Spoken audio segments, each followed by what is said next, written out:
আমরা যেই জন্য এই প্রেস কনফারেন্স করছি, আমরা সবাই জানি ইতিমধ্যেই নিট ইউজি 2026-এর যে পরীক্ষাটা ছিল সেটা ডিসলভ করে দেওয়া হয়েছে, রদ করে দেওয়া হয়েছে।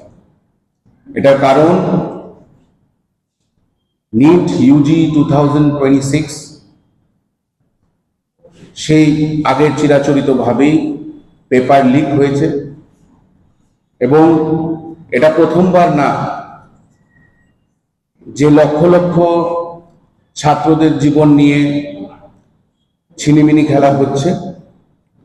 আমরা দেখেছি 2016-তেও নিট পেপার লিক হয়েছিল, 2021-এও নিট পেপার লিক হয়েছে, 2024-এও নিট পেপার লিক হয়েছে এবং 2026-এ এবার আবার নিট পেপার লিক হয়েছে।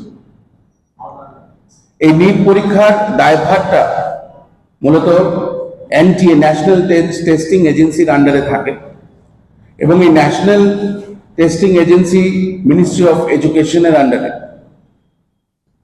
আমরা দেখেছি যে কিভাবে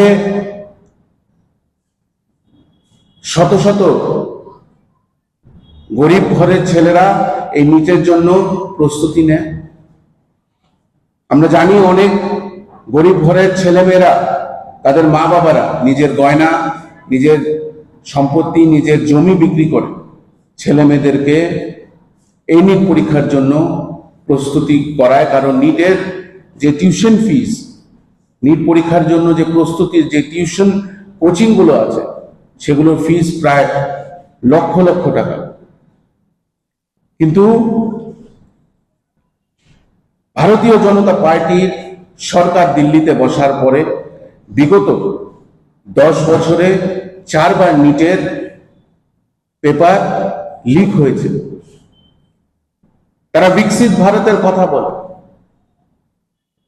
কিন্তু তারা একটা পরীক্ষা সুষ্ঠুভাবে নিতে পারে। তারা শিক্ষিত ভারত তো চেনেন না, তারা বিকশিত ভারতের কথা বলে।